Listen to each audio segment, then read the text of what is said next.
बलि महाराज को परम कृपा किया, बलि महाराज को परम अनुग्रह किया, ऐसा कृपा किया है, ऐसा अनुग्रह किया है जो आज तक भक्तों को ऐसा भगवान ने कृपा किया ही नहीं। देखिए भक्तों के ऊपर किस प्रकार भगवान का दया है।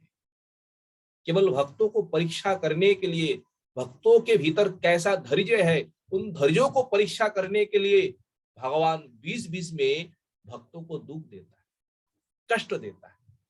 भगवान देखता है इनके भीतर कैसा धैर्य है, इनका भीतर कैसा धैर्य धारण करने का सामर्थ्य है। अगर उन दुख में, उन कष्ट में हम व्याकुल हो जाएंगे, हम इधर उधर भटक जाएंगे, तो हमारा भजन जो है, हमारा साधन जो है तो कमी हो जाएगी।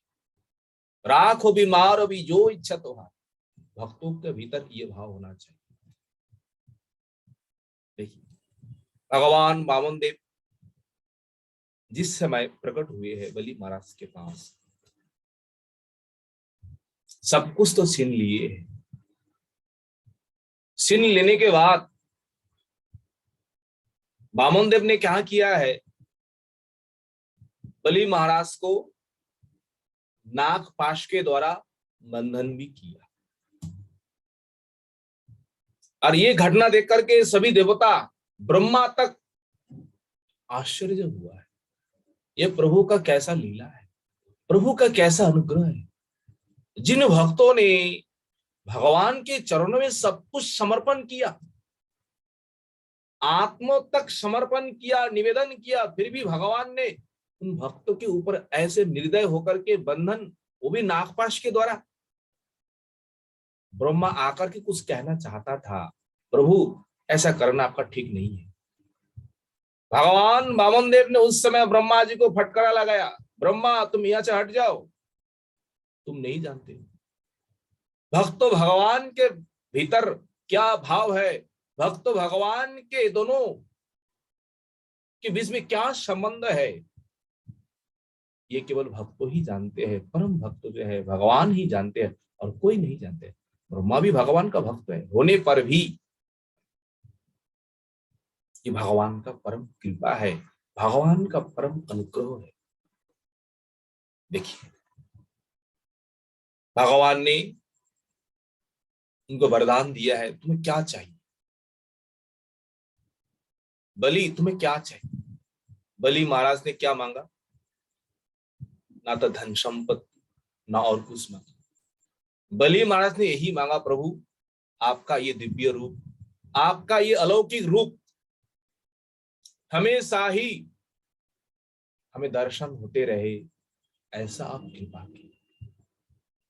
भगवान ने तथास्तु कह करके आज भी बलि महाराज के घर के दरवाजा के सामने भगवान द्वारपाल के रूप में खड़े हैं। द्वारपाल तो नहीं है, दरवाजे के सामने भगवान वामन रूप होकर के खड़े हैं, केवल बलि को दर्शन देने के लिए। बलि महाराज प्रत्येक दिन सवेरे उठ करके घर से निकल करके वामन भगवान को प्रणाम करते हैं, पूजन करते हैं, स्तव करते हैं, स्तुति करते हैं।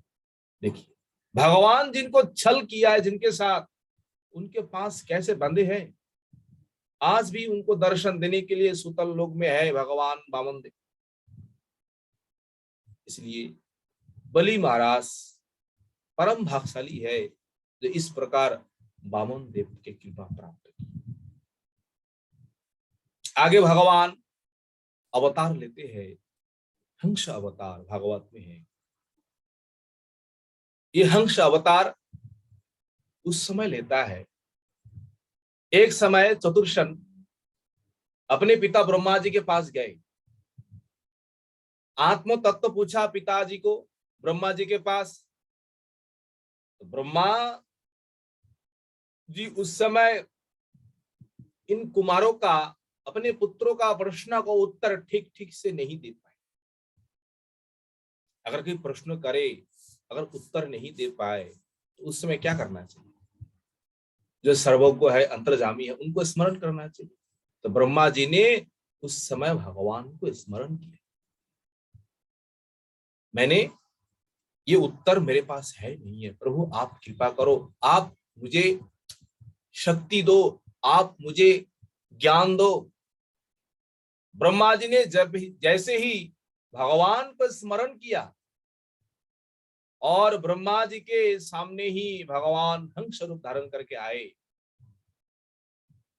क्या अद्भुत रूप था उस समय, पर ये भगवान है कोई पहचान नहीं पाई। जैसे ब्रह्मा जी के पास आए, ब्रह्मा जी ने प्रणाम किया, चतुर्शन ने भी प्रणाम किया और चतुर्शन ने प्रश्न किया है, आप कौन है, आपका परिचय क्या है। इस प्रकार जैसे प्रश्न किया है, हंस रूपी भगवान ने उन प्रश्नों के उत्तर में कहा है, आप लोग किस प्रकार प्रश्न कर रहे हैं। इस संसार में एकमात्र भगवान ही है, एकम एवं अद्वितीयम, ब्रह्म ही है और कुछ क्या है। और आप लोग कह रहे आप कौन है, मैं कौन हूं। इस प्रकार आत्मज्ञान के द्वारा चतुर्षणों का जो प्रश्न था, उन प्रश्नों का उत्तर दे दी। हंस स्वरूप धारण करके भगवान चतुर्षणों का जो संशय था, वो संशय प्रदान किए। उस समय भगवान आगे रूप धारण करते हैं, हम मनवंतर अवतार। मनवंतर, मनवंतर अर्थात मनु आदि अवतार। ये मनवंतर अवतार, ये मनु रूप धारण करके भगवान क्या करते हैं, इस संसार को पालन करते हैं। इस संसार को जो कुछ करना है, रक्षा करना है, सब कुछ करते हैं। ये मनु जो रूप जो है, वो भी एक प्रकार भगवान का शक्ति ही है, मानना चाहिए। देखिए ब्रह्मा जी का जो एक दिन और एक रात है, एक दिनों में ब्रह्मा जी का जो आयु है, समय जो है, वो कौन सा कैसा समय है। जो चतुर्युग है ना, सत्य त्रेता दापर कली, जब 1000 ये चतुर्युग बीत जाते हैं, तब ब्रह्मा जी का एक दिन होता है। उस प्रकार रात में भी, और एक दिन में 14 मनु का अवतार होते हैं। और एक मनु का राजत्व है 71 चतुर्युग। और एक मनु जब राजत्व करते हैं, देखिए राजत्व करने के बाद जब राजत्व समाप्त होते हैं, मनु का जो राजत्व शेष, उस समय क्या होता है, ये जो नए नए जो देवता जो है ना, इंद्रों का पद, देवताओं का पद, सप्त ऋषि इत्यादि सब नए बन जाते हैं। इंद्र भी बदल जाते हैं एक मनु के राजत्व में। उसके बाद नए इंद्र भी बन जाता है, नए नए देवता, अपना अधिकार समाप्त होता है और कोई जीव, भाग्यशाली जीव फिर नए नए पद पर बैठ जाता है। देखिए ये मनवंतर जो है, वैवस्वत मनवंतर, आगे जो मनवंतर है, और उस मनवंतर जो मनु होंगे, जो इंद्र होंगे, कौन आएंगे, बलि महाराज ही होंगे। क्योंकि बलि महाराज जब उन्होंने सर्गो राज्यों को उन्होंने अपने अधिकार में ले लिया था, सब कुछ अनुकूल परिस्थिति था, उस समय अपने गुरु की कृपा से 100 उन्होंने अश्वमेध यज्ञ किया। शास्त्र में है, अगर 100 अश्वमेध यज्ञों कोई करे तो उनके लिए इंद्रों का पद उनके लिए अवश्यंभावी है। ये इंद्र जब चले जाएंगे, इंद्र चले जाने के बाद इस बार जो इंद्र होंगे वो हमारे बलि महाराज ही होंगे। एक जगह में हमने देखा है शास्त्र में, इंद्र तो बार बार ऐसे चले जाते ही है, कोई नए चले आते हैं, पर इंद्राणी जो है ना, इंद्राणी कभी नहीं बदलता है। जो इंद्राणी है वही रहती है, जो शशि है वही रहती है। जो नए इंद्र आते हैं, इंद्र आकर के उस इंद्राणी के साथ वो राजत्व करते हैं। ऐसा भी शास्त्र में देखा जाता है। तो एक जो मनु का राजत्व है और एक मनु के राजत्व में इंद्र का भी आयु, सप्त ऋषि जो है और देवताओं का आयु समाप्त होते हैं।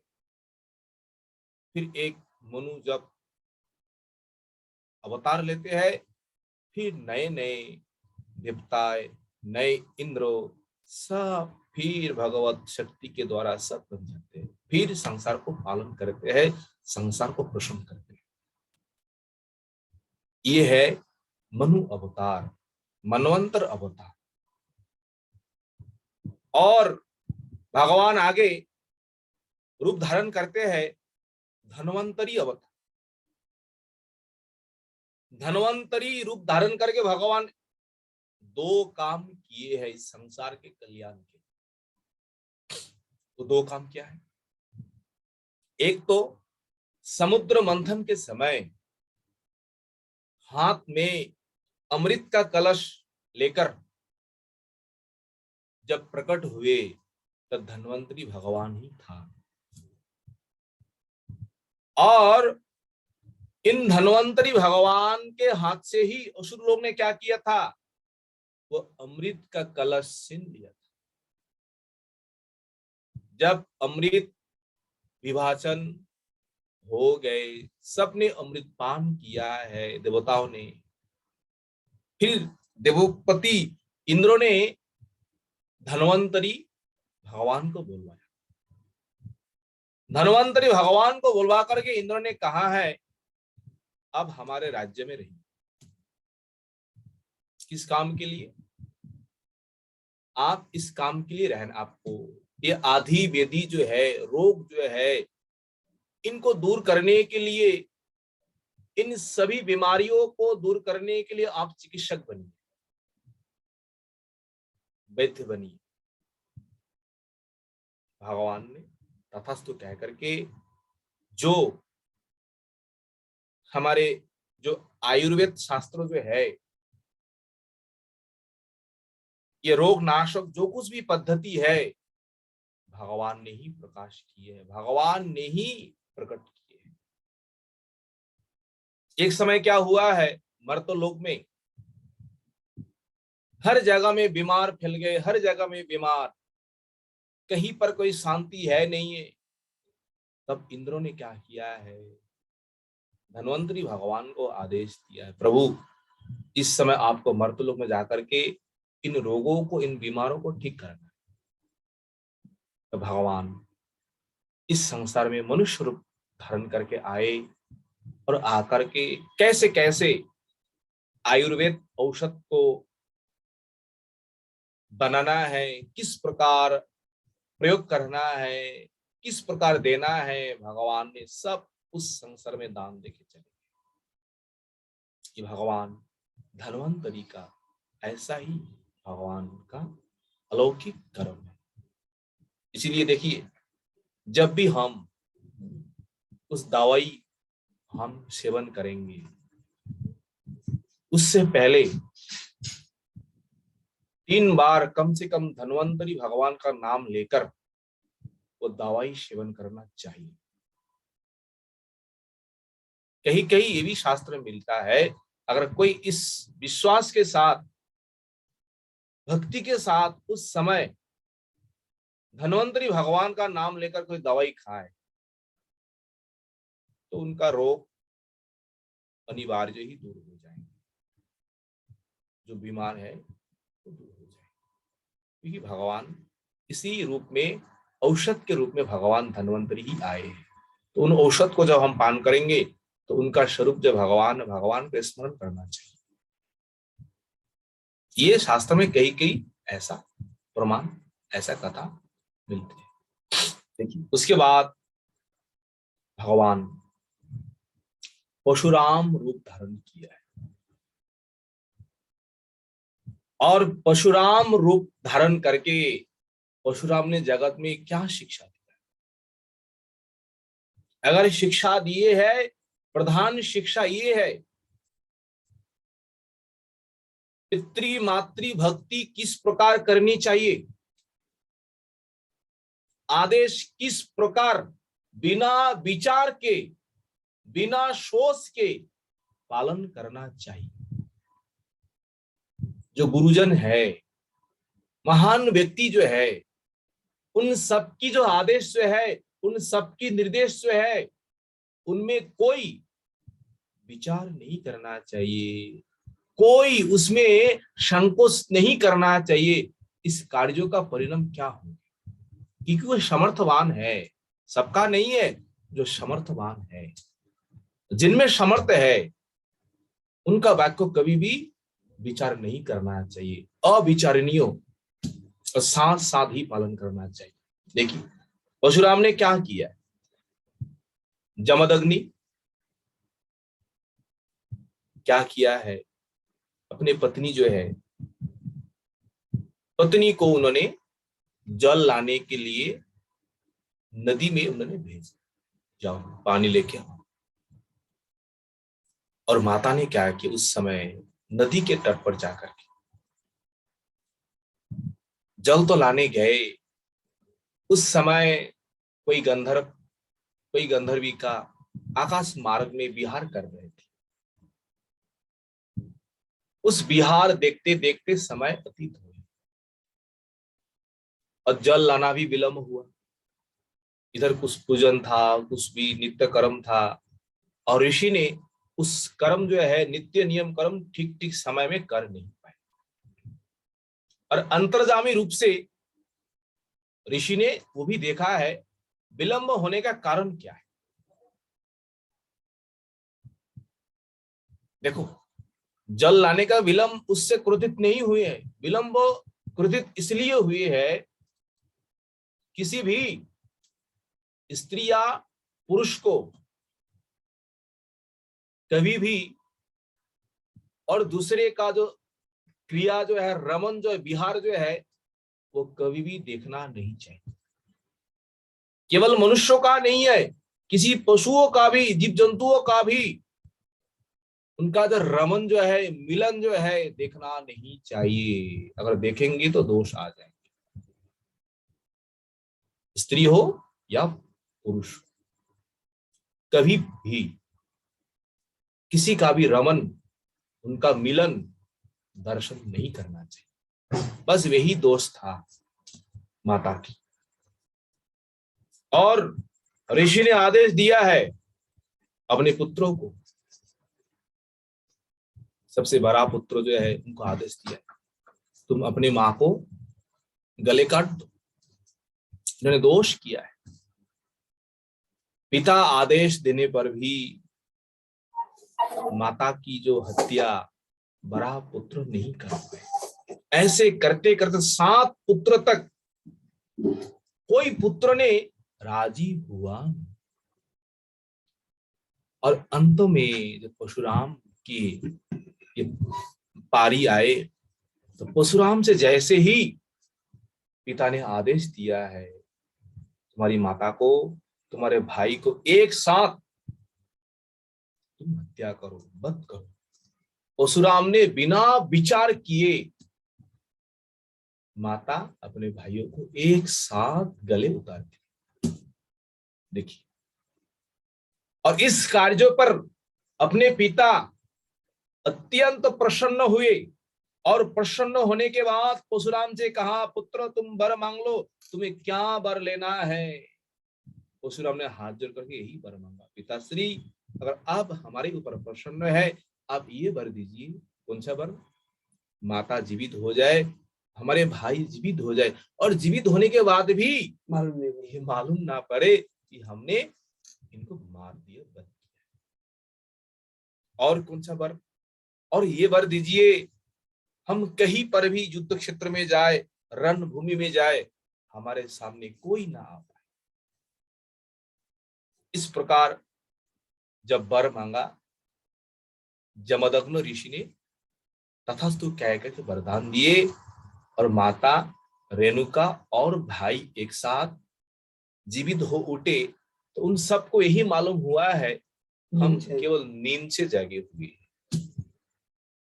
परशुराम 21 बार उन क्षत्रियो अधम को वध किया है, जो ब्राह्मण द्रोही, जो नास्तिक, जो अकर्मी कुकर्मी, उन क्षत्रियों को 21 बार उन्होंने निधन किया है। देखिए,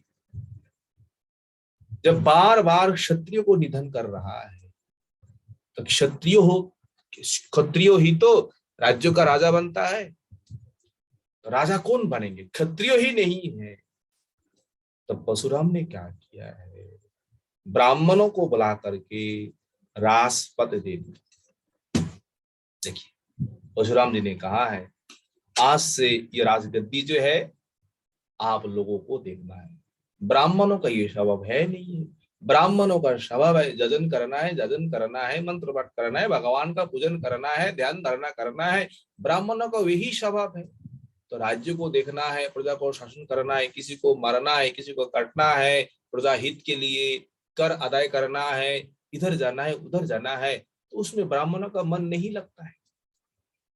राज्य पाने के बाद भी ब्राह्मणों का वृत्ति वो वृत्ति है जो वृत्ति पहले से ही है। भीख मांगना है, भीख मांग करके ला करके भगवान को भोग निवेदन कराना है, उसी प्रसाद खा करके जीवन धारण करना है।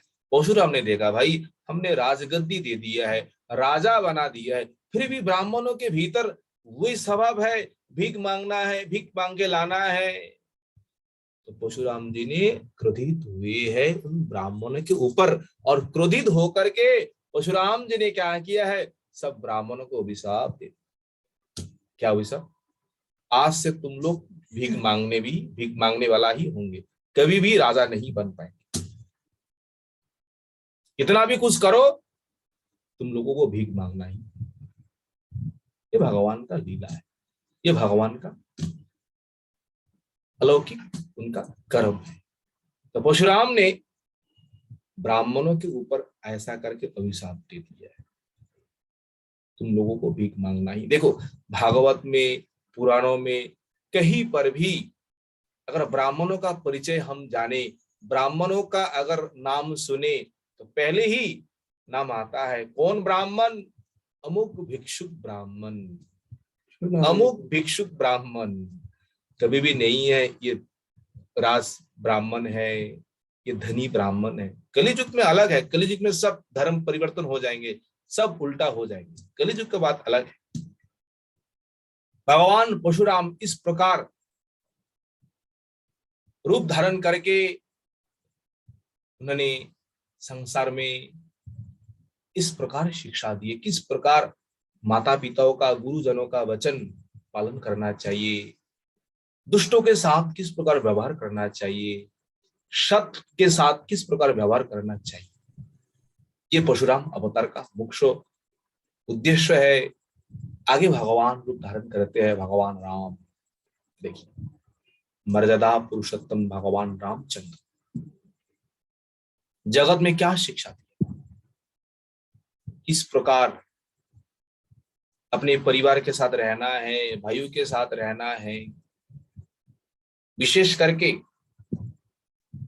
जो मुक्तिकामी जो है, भजनशील व्यक्ति जो है, उन भजनशीलों के लिए किस प्रकार भगवान रामचंद्र ने शिक्षा दिया है। अगर मुक्तिकामी है, भजनशील परायण है, कभी भी स्त्रियों के साथ नहीं रहना चाहिए। अगर स्त्रियों के साथ रहेंगे, स्त्री को साथ लेकर हम घूमते रहेंगे, तो पग पग में दुख ही दुख है। भगवान रामचंद्र सर्वशक्तिमान है, तो उनके जीवन में क्या दुख है, उनके जीवन में क्या पराजय है? केवल जीव शिक्षा के लिए। अज्ञानी लोग अगर इस प्रकार स्त्री को साथ लेकर के अगर हमेशा ही कहीं गमनागमन करते हैं, तो उनके लिए पद पद पे केवल भय ही भय है। इसलिए बुद्धिमान व्यक्ति स्त्रियों से दूर रहता है। जो मुक्ति कामी है, प्रभु रामचंद्र का अनेक लीला है, अनेक कथा है, उसके आगे भगवान बलराम और कृष्ण रूप धारण करते हैं। देखिए, जहां अवतार की गणन है, जहां पर वहां राम कृष्ण का भी गणन किए हैं। यद्यपि राम कृष्ण कृष्ण तो अवतार है नहीं है, कृष्ण तो स्वयं अवतारी है, पर किस हेतु इस 24 अवतारों में कृष्ण का नाम गिने गए हैं? इस हेतु भगवान तो ऊपर से आए ना, इस संसार में, लोक में अवतरण तो किए हैं, प्रकट तो हुए हैं, केवल संख्या को ठीक करने के लिए उस संख्या में, उसी लाइन में भगवान को भी बैठा दिया। पर भगवान अवतार नहीं है, भगवान सबका अवतारी है। आगे हम सुन के आए हैं, एते सांस कला पुंस कृष्णस्तु भगवान स्वयं। देखिए, ये श्लोक जो है ना, ये भागवत का परिभाषा है, परिभाषा सूत्र है। और परिभाषा का नियम ये है, केवल शास्त्रों में एक बार ही उच्चारण किया जाएंगे और दोबारा नहीं है। भगवान नाम का शब्द तो हर किसी के साथ उच्चारण किए, हर किसी के सामने लगा दिए है। ये भगवान द्रोणाचार्य है, भगवान संतो है, भगवान गुरु है, भगवान अमुक है, भगवान इंद्र है, भगवान शंकर है। पर कहीं पर 18,000 श्लोक जो है भागवत में, 12 स्कंदों जो है, कहीं पर भगवान शब्दों के सामने ये नहीं कहा स्वयं भगवान। स्वयं होता है स्वयं अवतारी, वो केवल भगवान श्री कृष्ण के सामने ही ये प्रयोग किया है। और वही सूत्र जो है, ये सूत्र ही मूल सूत्र है, परिभाषा सूत्र कहा जाता है।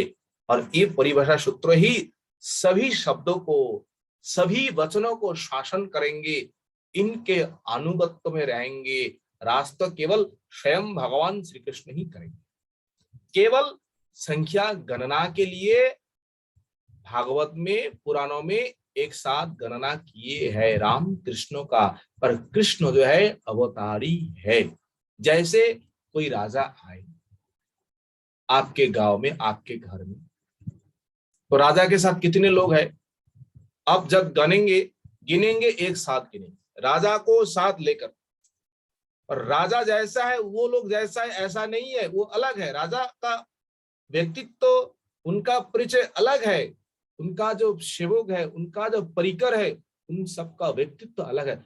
फिर भी एक साथ हम गिनते हैं, कितने आए हैं? 10 लोग आए, राजा को साथ लेकर 10 लोग आए।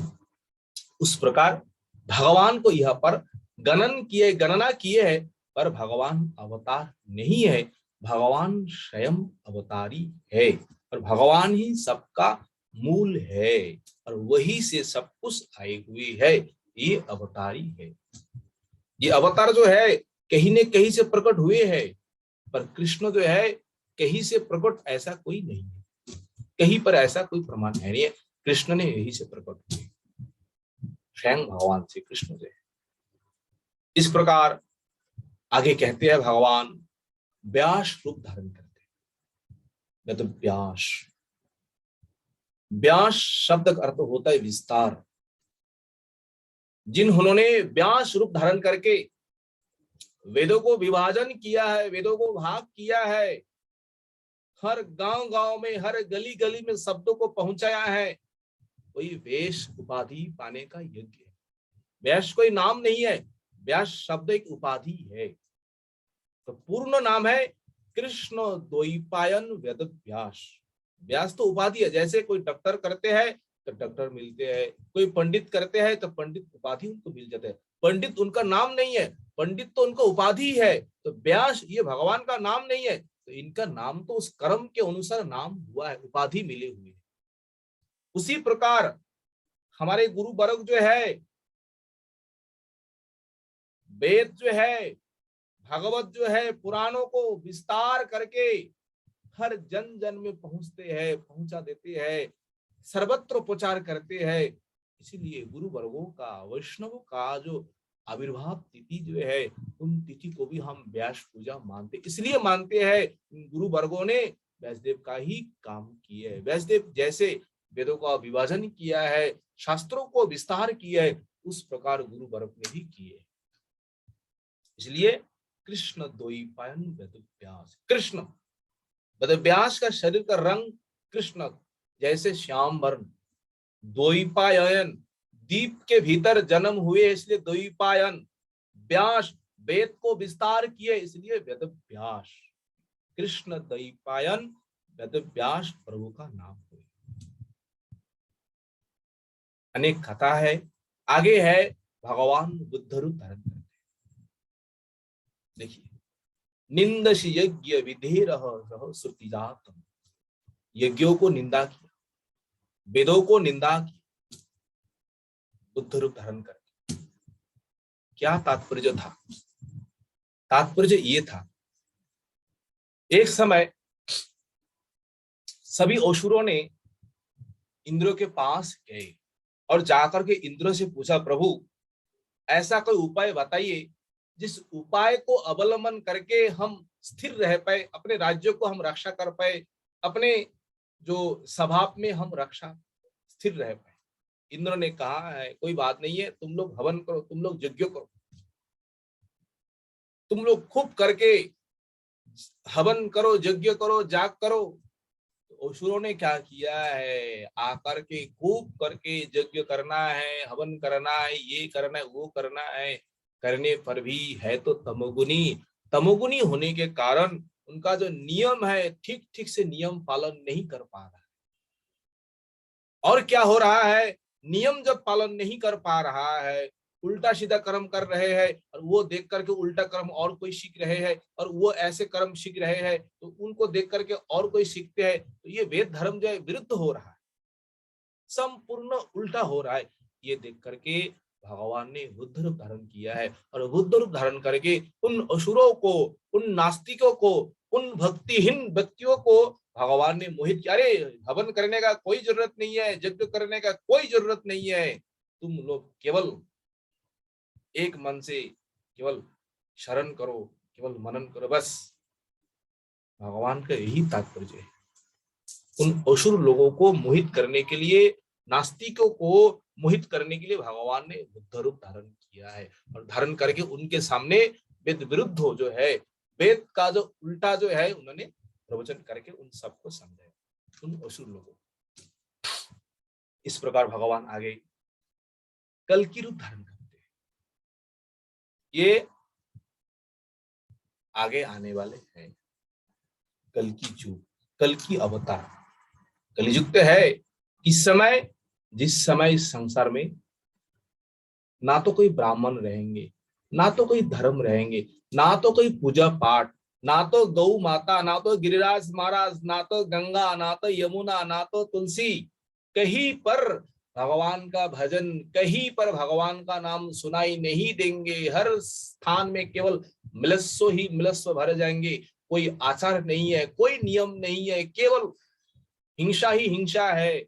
उस समय भगवान कल की रूप धारण करके इस संसार में आएंगे, और आकर के इन सभी मिलस्सों को नाश करेंगे।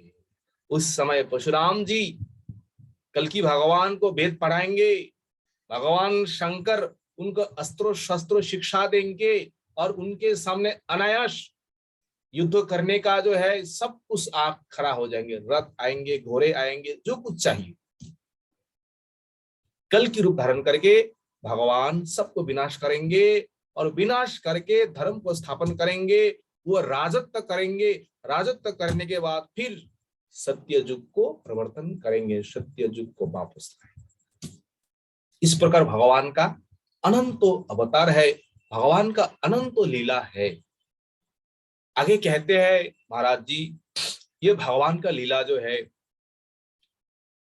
कहां तक हम वर्णन करें, वर्णन करने पर भी हम समाप्त नहीं कर पाएंगे। जहां शेष भगवान जो है अनंत मुख के द्वारा, हजारों मुख के द्वारा भगवान का गुणगान करते हैं, फिर भी समाप्त नहीं कर पाते हैं, तो हम कहाँ समाप्त करते? ब्रह्मा जी अपने नारद जी से कह रहे हैं, ब्रह्मा नारद संवाद चल रहा है, ध्यान में रहे।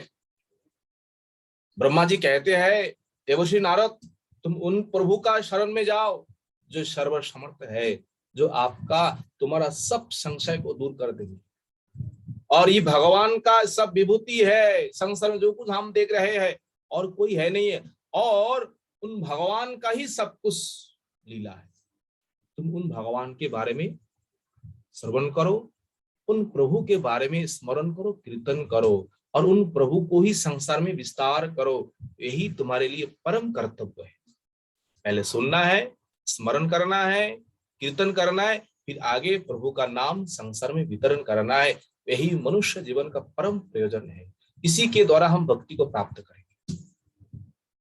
सुखदेव गोस्वामी आगे कहते हैं, श्रद्धा पूर्वक भगवान की ये कथा जो श्रवण करते हैं, जो मनन करते हैं, जो अनुमोदन करते हैं, हाँ ये कथा होनी चाहिए, भागवत कथा, इन सभी मनुष्यों को जो प्रश्न करता है, इन सभी मनुष्यों को क्या होती है, इन सभी मनुष्यों के लिए जो दुख जो है, कष्ट जो है दूर हो जाती है और चित्त निर्मल होती है, और निर्मल चित्त में भगवान का भक्ति अनायास ही उसमें प्राप्ति होती है। इसी से ये सप्तम अध्याय आज समाप्त है। कल हम लोग अष्टम अध्याय में भगवान का जिस प्रकार लीला है वो कथा हम लोग श्रवण करेंगे। समय भी हुए है। बोले गिरिराज महाराज की जय। वांछा कल्पतरु कृपा सिंधु एव च पतितानं पावनं वैष्णवो नमो नमः। हरे कृष्ण कृष्ण कृष्ण हरे हरे, हरे राम राम राम हरे हरे। अगर कहीं भूल हुए आप सभी भक्तों क्षमा कर दीजिए। हरे कृष्ण प्रभु जी। हरे कृष्ण प्रभु जी। दंडवत बाबू जी महाराज, विनय कृष्ण बोल रहा हूँ जयपुर से। हाँ जी हरे कृष्ण। दंडवत प्रभु जी। आज का 100वां हमारा ये था कथा का दिन गुरु जी के प्रचार के लिए, तो इसके लिए आपको कोटि कोटि दंडवत प्रणाम। बाबा जी को भी आप लोगों के प्रचार से, कथा से बहुत अच्छा प्रवचन सुनने को मिल रहा है प्रभु जी। कोई भी भक्त अगर प्रश्न पूछना चाहता है तो अपना हैंड रेस कर दें, हम उसको अनम्यूट कर देंगे।